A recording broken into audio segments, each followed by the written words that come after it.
nos dias calmos ou nas horas de aflição, porque Ele vive, posso crer no amanhã, porque Ele vive, temor não há. Eu sei que minha vida não será mais vã, pois meu futuro em Suas mãos agora está.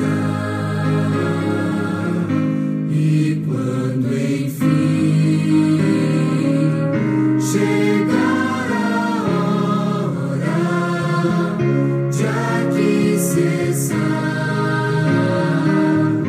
o meu viver, não temerei, pois Cristo vivo está. Eu viverei, pois vida nova me dará, porque Ele vive, posso crer no amanhã, porque Ele vive, temor não há. Eu sei que minha vida não será mais vã, pois meu futuro em Suas mãos agora está.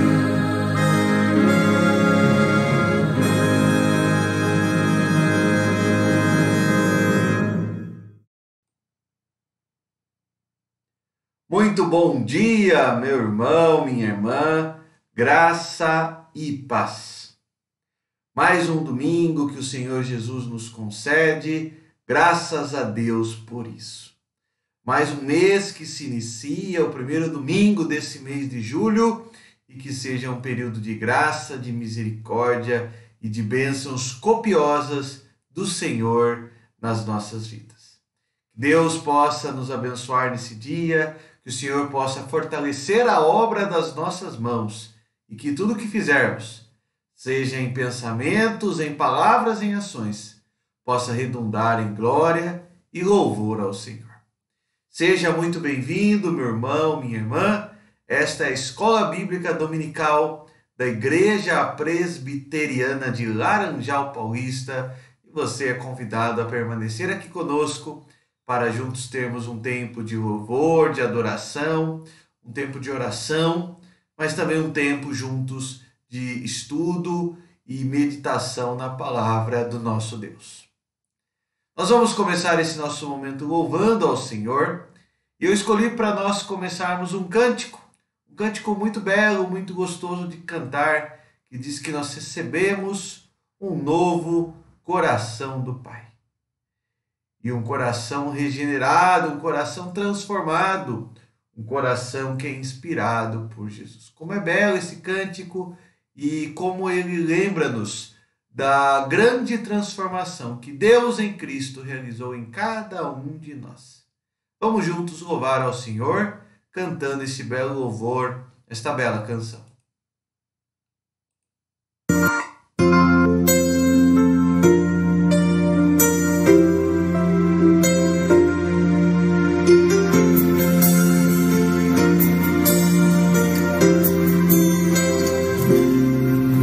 Recebi um novo coração do Pai, coração regenerado, coração transformado, coração que é inspirado por Jesus. Como fruto deste novo coração, eu declaro a paz de Cristo, te abençoo, meu irmão. Preciosa é a nossa comunhão.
Como fruto deste novo coração, nós podemos não apenas sermos abençoados, mas também abençoar, como acabamos de cantar. Esse cântico nos lembra do privilégio da comunhão do povo de Deus. Comunhão que desfrutamos dominicalmente, no período noturno, quando estamos reunidos como igreja. E que desde já eu faço o convite para você estar conosco nesta noite. Esta noite, de uma forma especial, também partiremos o pão, beberemos o cálice, anunciando a morte do Senhor até que Ele venha. Isso é precioso, meu irmão, isso é precioso. Isso é resultado da obra de Cristo em nós e por isso que nós podemos buscá-lo, adorá-lo e cultuá-lo como faremos nesta noite. Vamos orar nesse instante? Precioso Deus, eterno Pai, Senhor das nossas vidas. Nossa vida, ó Pai, está nas Tuas mãos. Tu és, ó Pai, o nosso Senhor, nosso tesouro, nosso bem maior. Em Ti confiamos, ó Pai, diante das tempestades. Diante das tribulações, ó Pai, sabemos que em Ti está o nosso crer, a nossa esperança, a nossa confiança, ó Pai. Por isso, ó Pai, na manhã desse dia do Senhor, nós uma vez mais nos alegramos em reconhecer tudo que o Senhor tem feito por nós. Seu amor, Sua graça, misericórdia. Mas também, ó Pai, na manhã desse dia, queremos pedir uma vez mais que o Senhor renove, ó Pai, sobre nós o Teu favor. Nos fortaleça, ó Pai, nos dê ânimo dobre, vigor. E assim, ó Pai, também o Senhor possa estar a cada dia nos fazendo, ó Pai, como Teus filhos amados. Nos fazendo, ó Pai, como filhos, ó Pai, com esperança, confiados em Ti, ó Pai. Que nós possamos estar descansando na força do Teu poder, ó Pai. Abençoe, ó Pai, cada irmão, cada irmã que está acompanhando essa mensagem. E que o estudo bíblico desta manhã, ó Pai, traga alento, esperança, ânimo aos nossos corações. Assim nós oramos em nome de Jesus. Amém. Amém. Nós vamos louvar ao Senhor com mais um hino nesse instante. Um hino que tem como título a expressão Oração ao Senhor. Que belo hino é esse? Um hino que lembra-nos que nós dirigimos a Deus a nossa oração, pois sabemos que Ele ouve, que tudo Ele vê e que certamente o nosso bom Deus, Ele responde ao nosso clamor. Cantemos nesse momento este hino de louvor ao Senhor.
Consolar minha alma.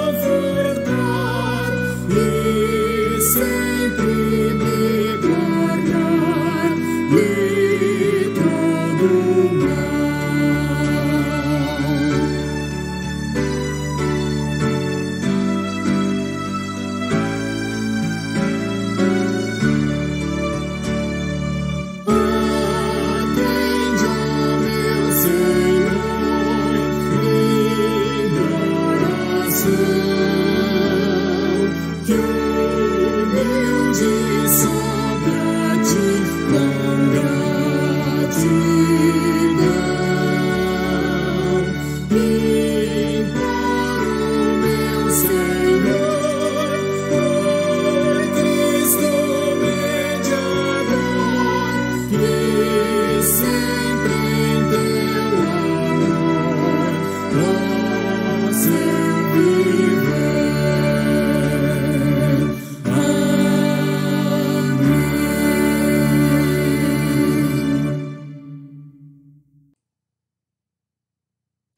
Que verdadeiramente assim possa ser a nossa fé, a nossa esperança no Deus que nos sustenta e que ouve as nossas orações e em sua graça e misericórdia tem nos levado a confiar nele. Vamos hoje, pela 12ª vez, meditar dentro deste tema: quem está no trono do seu coração? Estamos ao longo desse trimestre meditando sobre esse tema, quem está no trono do seu coração? E semana após semana nós temos visto a importância de termos um coração voltado ao Senhor. Um coração verdadeiramente cativo à palavra, cativo ao Senhor, um coração que volta-se contra a nossa predisposição natural de criarmos os nossos próprios objetos de adoração, mas que reconhece Deus e o nosso Senhor como aquele que nos sustenta. Hoje, nosso texto base é o Salmo 95, verso 3. Na verdade, hoje, a gente vai começar a encerrar esse tema. Hoje, no próximo domingo, nós vamos falar sobre o Deus que é supremo e que, portanto, está em nosso coração e deve ser adorado e deve ser cultuado. Hoje eu quero te convidar a abrir a sua Bíblia no Salmo 95. Salmo 95, versículo 3. Hoje eu quero começar a conclusão dessa série de estudos bíblicos. O nosso tema hoje, podemos falar sobre a supremacia de Deus. Podemos dizer que hoje será a primeira parte. No próximo domingo, com a graça de Deus, continuaremos esse tema, segunda parte, falando sobre esse Deus que é supremo, que deve ser cultuado e adorado. Salmo 95, verso 3, diz assim: porque o Senhor é o Deus supremo e o grande rei acima de todos os deuses. Porque o Senhor é o Deus supremo e o grande rei acima de todos os deuses. Gostaria de começar nosso estudo bíblico desta manhã com esta pergunta: quem é o meu Deus? Gostaria que você fizesse essa pergunta para você também. Quem é o seu Deus? Naturalmente, a resposta pode passar por dois caminhos. Muitos podem basear a sua resposta no coração e outros podem basear a resposta na revelação. Aqueles que baseiam a resposta no seu coração, naturalmente procurarão descrever o seu Deus a partir das suas próprias experiências, a partir daquilo que viram e como viram. Não há problema nenhum em ter um relacionamento pessoal, um relacionamento individual, único com Deus. Pelo contrário, isso é desejável. Mas esse relacionamento não deve ser a base da nossa manifestação. Não deve ser a base exclusiva da nossa fé. A nossa fé está firmada no Deus que se revela nas Escrituras. Nós vivemos numa sociedade que tem enaltecido o coração humano e, junto com esse coração, a idolatria que faz parte do coração humano. Nós vimos ao longo desses estudos que o coração humano ele é capaz de criar deuses para si. O coração é um verdadeiro panteão da idolatria. Nós vimos que o coração ele é capaz de substituir o Criador pela criatura. Nós vimos que o coração ele é capaz de deixar de adorar a Deus e adorar outras criações humanas. Aquilo que nós fazemos, adorar a obra das nossas mãos, em vez de adorar aquele que nos criou, aquele que tudo fez. Por isso a importância dessa nossa pergunta: quem é o meu Deus? A resposta a essa pergunta não deve estar pautada exclusivamente em nosso coração, mas essa resposta a essa pergunta deve estar pautada na revelação. A resposta a essa pergunta deve estar pautada e firmada naquilo que nós cristãos reconhecemos como Bíblia Sagrada, como Palavra de Deus. Pois é na revelação sagrada que nós encontramos o caminho para podermos conhecer a Deus. Nós não conhecemos a Deus por meio da natureza. Nós não conhecemos a Deus por meio do nosso coração. Nós não conhecemos a Deus por meio das superstições, do misticismo. Mas nós conhecemos a Deus por meio da palavra. É na palavra que Deus se revela. E é nesta palavra que nós encontramos, por exemplo, sobre a vontade de Deus. E o que aprendemos sobre a vontade de Deus? Aprendemos que a vontade de Deus é suprema, é soberana, é maior do que todas. Na palavra, aprendemos sobre o Deus que se revela na história. Se revela na história por meio de relatos verdadeiros, por meio de narrativas que nos mostram o seu poder, a sua graça, a sua misericórdia, mostram quem Ele é. E por meio da palavra também compreendemos qual é o papel do ser humano diante desse Deus. A adoração, o culto. A revelação, a Bíblia, portanto, nos mostra que o nosso Deus é um Deus supremo, é um Deus verdadeiro e é um Deus que deve ser adorado. O Deus supremo, verdadeiro e que deve ser adorado. Nesta manhã, nós vamos falar especialmente sobre o Deus supremo e verdadeiro. E no próximo domingo nós vamos falar sobre o Deus que deve ser adorado. Deus que é supremo. O que quer dizer a palavra supremo? A palavra supremo quer dizer aquilo que está sobre, que está acima, aquilo que é maior, que é mais grandioso. Numa linguagem muito simples, aquilo que é mais poderoso. E esse é o nosso Deus. O Deus que é mais poderoso. Mas pastor, como podemos saber que o nosso Deus é poderoso? Por meio de relatos históricos verdadeiros. Nesta manhã, eu gostaria de voltar a nossa atenção para 3 histórias bíblicas que nos mostram o poder de Deus. Eu tinha separado várias, tinha separado no primeiro momento 6 histórias, depois reduzi para 4 e acabei fechando com 3. 3 histórias muito claras que mostram o poder supremo do nosso Deus diante daquilo que outros seres humanos tinham criado como outras divindades.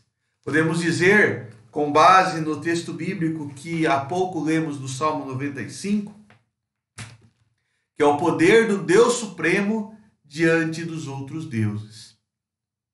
Outros deuses que pessoas criam, que povos seguiam e que vão ser envergonhados pelo poder supremo do nosso Deus. Relatos verdadeiros, relatos fidedignos, relatos claros da Escritura que mostram a supremacia do nosso Deus diante dos outros deuses, diante das criações humanas. Quem é o meu Deus? Como a Bíblia revela o nosso Deus? Primeiramente, nós devemos ver a primeira, aquela que é a inicial revelação da identidade de Deus. Deus se revelou, e ele se revelou assim a Moisés e a todo o povo de Israel, a todo o povo no Antigo Testamento, como o Eu Sou. Vamos ler esse texto, Êxodo 3, versículo 13 a 15. E esse texto nos traz algumas lições preciosas sobre esse Deus que é supremo, o Deus que é supremo. Êxodo 3, versículo 13 a 15. Abra sua Bíblia. Livro de Êxodo, capítulo 3, verso 13 a 15, diz assim: Disse Moisés a Deus: Eis que quando eu vier aos filhos de Israel e lhes disser: O Deus de vossos pais me enviou a vós outros, e eles me perguntarem: Qual é o seu nome? Que lhes direi? Disse Deus a Moisés: Eu sou o que sou. Disse mais: Assim dirás aos filhos de Israel: Eu sou, me enviou a vós outros. Disse Deus ainda mais a Moisés: Assim dirás aos filhos de Israel: O Senhor, o Deus de vossos pais, o Deus de Abraão, o Deus de Isaque e o Deus de Jacó, me enviou a vós outros. Este é o meu nome eternamente, e assim serei lembrado de geração em geração. O texto bíblico que acabamos de ler tem uma ênfase sobre a identidade de Deus, o Deus que é. Essa expressão eu sou indica um Deus que sempre existiu, um Deus que sempre existirá, mas também um Deus que é no presente. A autorrevelação de Deus aponta para a sua existência, para o seu caráter presente, para o seu poder no presente, para o seu agir no presente. O Deus que foi outrora o Deus dos pais de Abraão, de Isaque, de Jacó, mas que é o meu Deus, de geração em geração. É interessante observarmos esse texto bíblico e o observarmos à luz da revelação da palavra de Deus. Por exemplo, em todo o Antigo Testamento, nós vemos o povo de Israel lutando batalhas com outros povos. E o que essas batalhas escondem? O que essas batalhas podem nos revelar? Essas batalhas, na verdade, são a batalha do Deus verdadeiro versus os falsos deuses. Na antiguidade, acreditava-se que o sucesso, o progresso de um povo estava relacionado ao poder do seu Deus. Portanto, quando um povo vencia outro povo numa guerra, por exemplo, acreditava que esse povo vencedor tinha um Deus mais forte. Se o povo de Israel fosse derrotado pelos midianitas, pelos amoritas, pelos assírios, pelos babilônicos, por todos esses povos, e permanecesse derrotado para sempre, então os deuses desses povos poderiam ser chamados de deuses mais fortes, mais poderosos que o Deus verdadeiro. As batalhas do Antigo Testamento mostram que existe uma batalha entre quem é o Deus verdadeiro, num contexto de grande idolatria, num contexto de grande politeísmo, como eram os povos da antiguidade. Mas não apenas no Antigo Testamento, no próprio Novo Testamento, os romanos, especialmente os imperadores romanos, tentam calar o monoteísmo cristão. Eles não admitem a ideia de que há um único Deus. Eles não admitem a ideia de que existe um só Senhor sobre todas as coisas. E eles querem enfatizar aquilo que é dito como a pluralidade de divindades. Os romanos não tinham problemas com a existência de um Deus, mas eles queriam que também existissem outros deuses, especialmente o Deus imperador.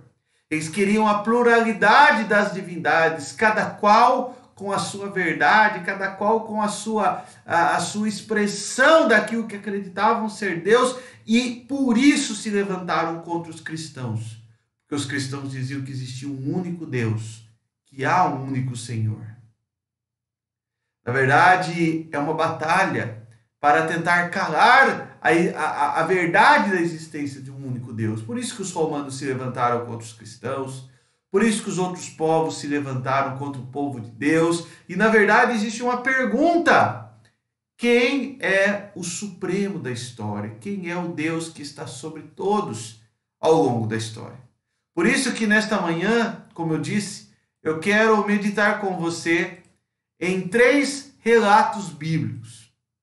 Alguns exemplos que mostram-nos a supremacia do nosso Deus, do Deus verdadeiro. Nós vamos falar um pouquinho do contato do povo de Deus, do contato de Moisés, Arão, com os deuses do Egito. Vamos falar um pouquinho da Arca da Aliança e a divindade assíria Dagon. e depois sobre o contato de Ezequias e Senaqueribe. Alguns relatos, alguns exemplos históricos que nos mostram que o nosso Deus é o Deus verdadeiro. Primeiramente, vejamos a respeito de um dos contextos mais conhecidos na história, o contexto da libertação do povo de Deus da escravidão egípcia. E para isso, eu gostaria de ler 3 textos bíblicos.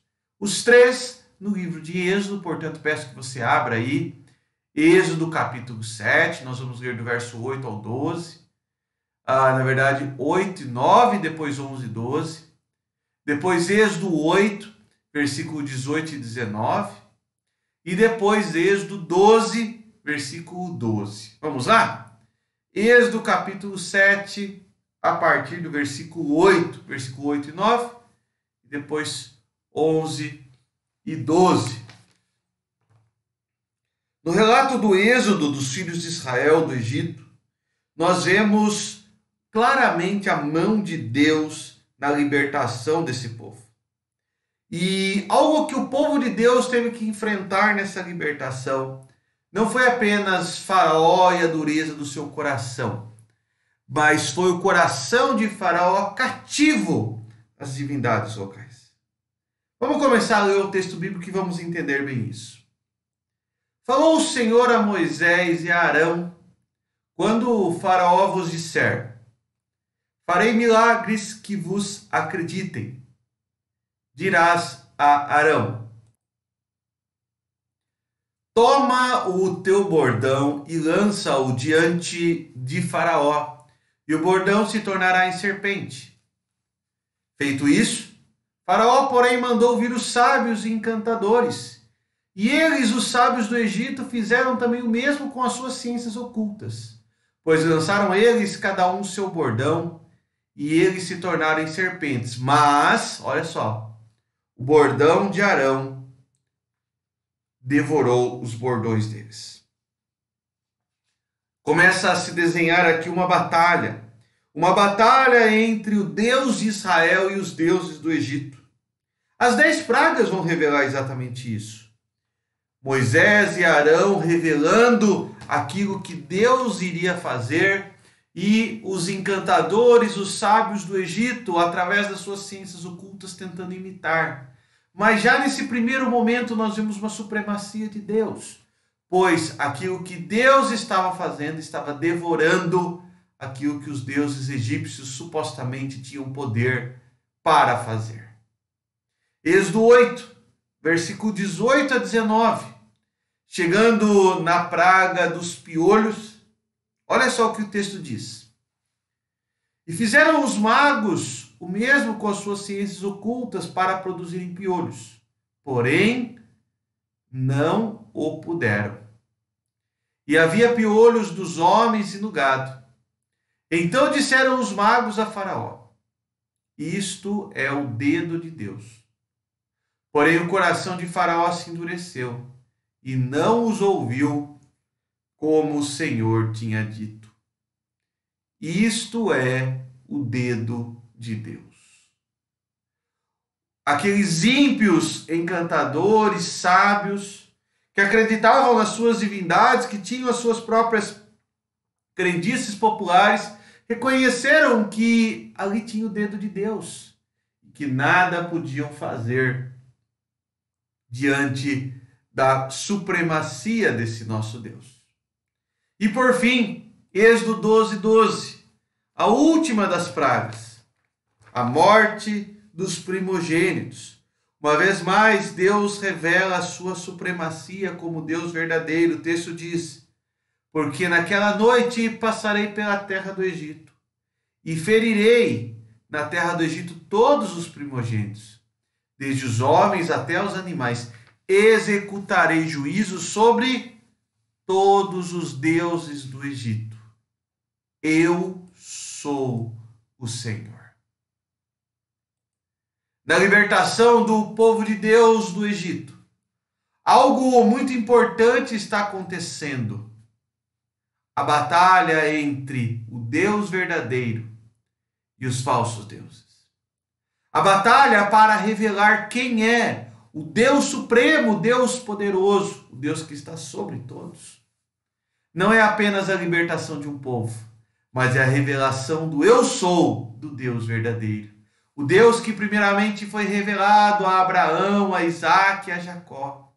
O Deus que foi revelado a Moisés na sarça ardente. O Deus que era agora revelado ao povo de Deus. E revelado também aos egípcios, que preferiram tampar os olhos, tapar os ouvidos, não perceber, não enxergar, não ouvir desse Deus verdadeiro. Mas o que temos aqui é um relato verdadeiro de quem é o Deus Supremo. Um segundo relato que eu quero falar com você é a respeito da presença da Arca da Aliança sob domínio dos midianitas e a divindade Dagon dos midianitas. Abra sua Bíblia em 1 Samuel capítulo 5, verso 1 a 4. 1 Samuel capítulo 5, verso 1 a 4. O povo de Deus enfrentou dias muito turbulentos e a Arca da Aliança foi levada pelos filisteus, pelos midianitas, para as suas terras. A Arca da Aliança representava o próprio Deus no meio do povo. E os midianitas e os filisteus acreditaram que assim eles teriam o poder do Deus de Israel no meio deles. Vamos ver o que aconteceu. 1 Samuel capítulo 5, verso 1 a 4. E depois nós vamos ler no capítulo seguinte, 6, versículo 1 a 2. Primeiramente, capítulo 5, verso 1 a 4 diz assim: Os filisteus tomaram a arca de Deus e a levaram de Ebenezer a Asdod. Tomaram os filisteus a arca de Deus e a meteram na casa de Dagon, junto a este. Dagon era a divindade dos filisteus. Levantando-se, porém, de madrugada de Asdod no dia seguinte, eis que estava caído Dagon com o rosto em terra diante da arca do Senhor. Talvez tenham pensado assim, por algum motivo ele caiu, estava penso, bateu um vento forte. Então tornaram a pô-lo no seu lugar. Levantando-se de madrugada no dia seguinte pela manhã, eis que Dagon jazia caído de bruços diante da arca do Senhor. E mais, a cabeça de Dagon e as suas 2 mãos estavam cortadas sobre o limiar. Dele ficara apenas o tronco. Agora não era mais apenas um acidente. Agora estava mostrando quem era o Deus Supremo. Uma advertência aos filisteus. E além desse episódio, se você quiser ler o capítulo 5 por completo, você vai ver que por mais outros 7 meses, a Arca da Aliança ficou migrando de cidade em cidade entre os filisteus. E onde ela estava, tumores tomavam conta das pessoas. Ratos invadiam as cidades. O povo estava temeroso, pois nunca tinha visto poder tão grande quanto esse. Nunca viram um poder tão grande e tão real como aquele. Dagon se curvou perante o Deus verdadeiro. Nada podia se comparar ao poder do Supremo Deus. No capítulo 6, verso 1 e 2 diz assim, do mesmo livro, 1 Samuel 6, 1 e 2. 7 meses esteve a arca do Senhor na terra dos filisteus. E estes chamaram então os sacerdotes e os adivinhadores e lhes disseram: Que faremos da arca do Senhor? Fazei-nos saber como a devolveremos para o seu lugar. Nós não queremos ela aqui.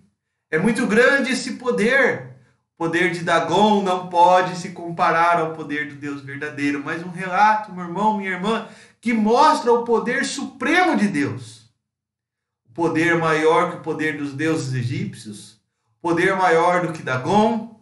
E por fim, vejamos agora com os assírios e Senaqueribe.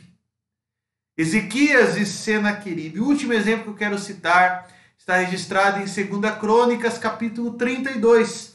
Eu vou ler do verso 16 ao verso 21. 2 Crônicas 32, abra sua Bíblia, verso 16 ao verso 21. A Síria era o reino mais poderoso nessa época. E Senaqueribe, o líder assírio, ele tinha uma tática de terror, vamos dizer assim, para iniciar as guerras. Primeiramente, eles subiam em um local muito alto e anunciavam àquele povo, ou parte daquele povo que eles iriam atacar, que os deuses de outros povos não foram capazes de resistir aos deuses dos assírios. Portanto, melhor era eles se renderem. É uma tática terrorista, colocando medo nas pessoas. E assim eles fizeram com o povo de Israel, dizendo: olha, o seu Deus não vai ser capaz de resistir à obra das nossas mãos, o seu Deus não vai ser capaz de resistir contra os nossos deuses. Em outras palavras, eles blasfemaram contra o Deus do rei Ezequias, contra o Deus do profeta Isaías. E vamos ver o que vai acontecer. Os seus servos falaram ainda mais contra o Senhor Deus e contra Ezequias, seu servo. Senaqueribe escreveu também cartas para blasfemar ao Senhor Deus de Israel e para falar contra ele, dizendo: olha o que Senaqueribe e os servos de Senaqueribe falavam. Assim como os deuses das nações de outras terras não livraram o seu povo das minhas mãos, assim também o Deus de Ezequias não livrará o seu povo das minhas mãos. Clamaram os servos em alta voz, em judaico, contra o povo, para fazer o povo entender mesmo, de Jerusalém, que estava sobre o muro, para os atemorizar, os perturbar e para tomarem a cidade. Essa era a estratégia de terrorismo, vamos dizer assim, que Senaqueribe utilizava. Falaram do Deus de Jerusalém, como dos deuses dos povos das terras, obras das mãos dos homens. Só que o Deus de Jerusalém, o Deus verdadeiro, não é obra das mãos dos homens. Não foi criado em um coração idólatra. Porém, o rei Ezequias e Isaías, o profeta, filho de Amós, oraram por causa disso e clamaram ao céu. Então, o Senhor enviou um anjo que destruiu todos os homens valentes, os chefes e os príncipes do arraial do rei da Síria, e este, com o rosto coberto de vergonha, Senaqueribe, voltou para a sua terra. Senaqueribe envergonhado, porque eles não foram derrotados por um exército, mas foram derrotados pelo Deus verdadeiro. Deus literalmente venceu essa guerra sozinho. Deus destruiu, se você comparar lá no texto de 2 Reis, 185 mil homens, 185 mil guerreiros, 185 mil chefes do exército que estavam no arraial.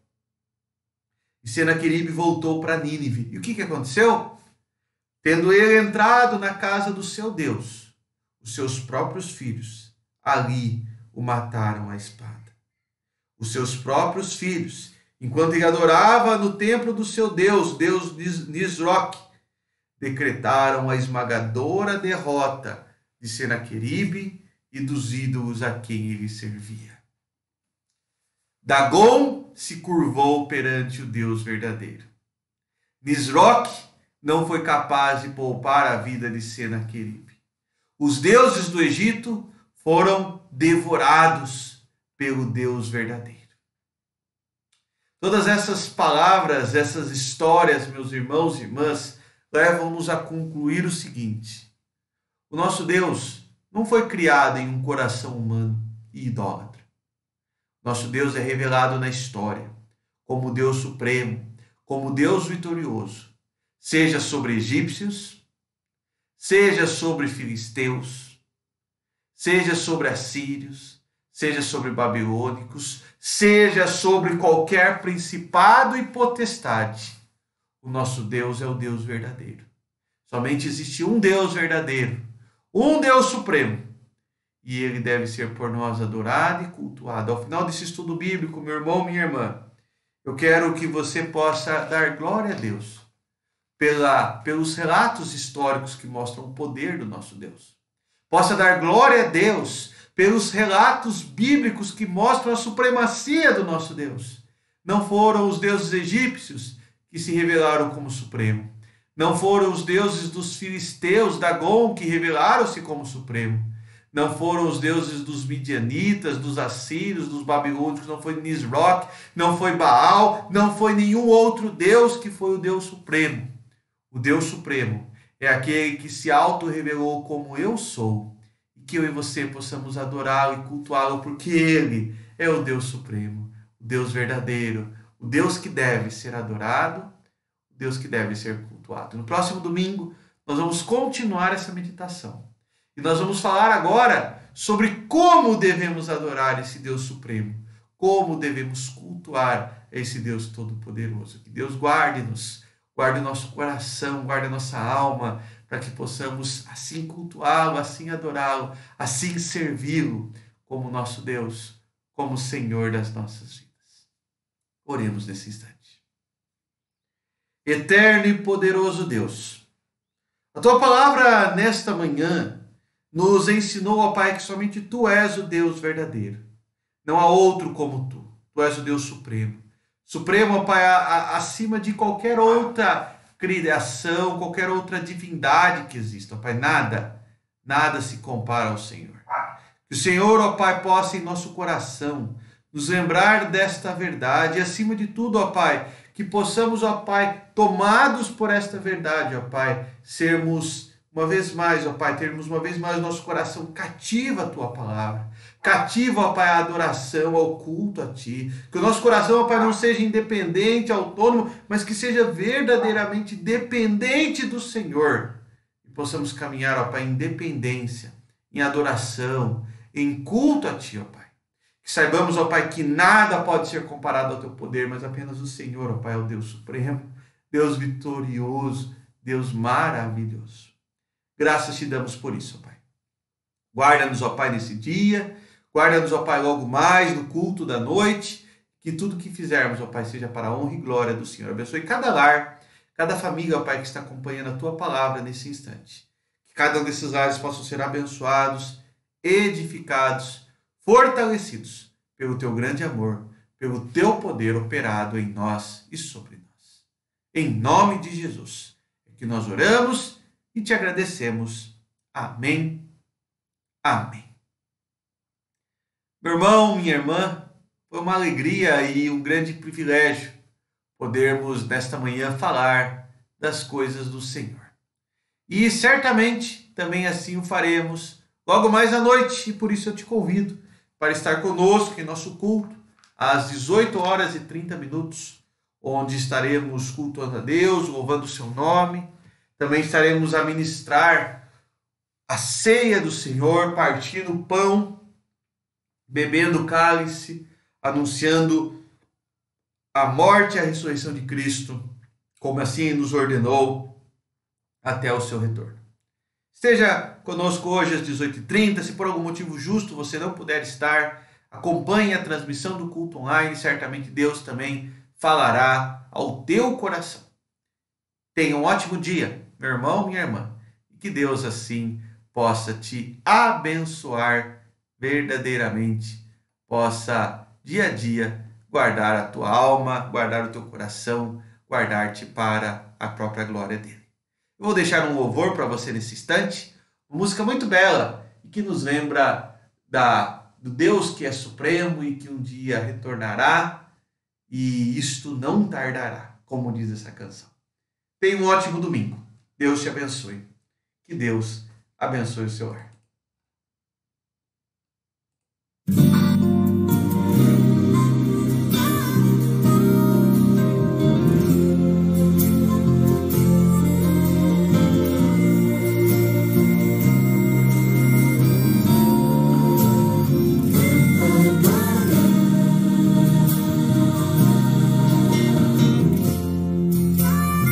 Cristo irá voltar.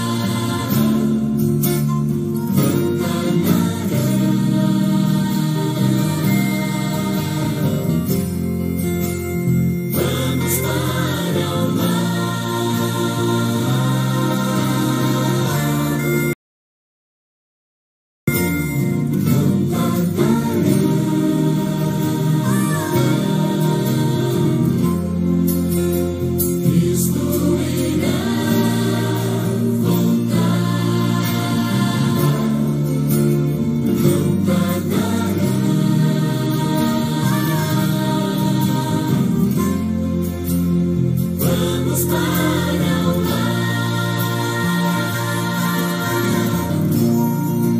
Eu quero me preparar,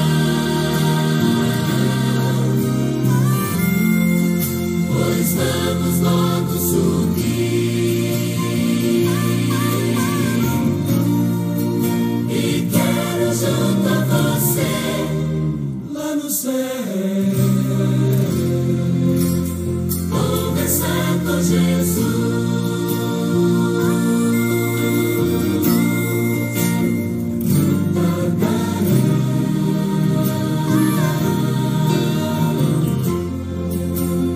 Cristo irá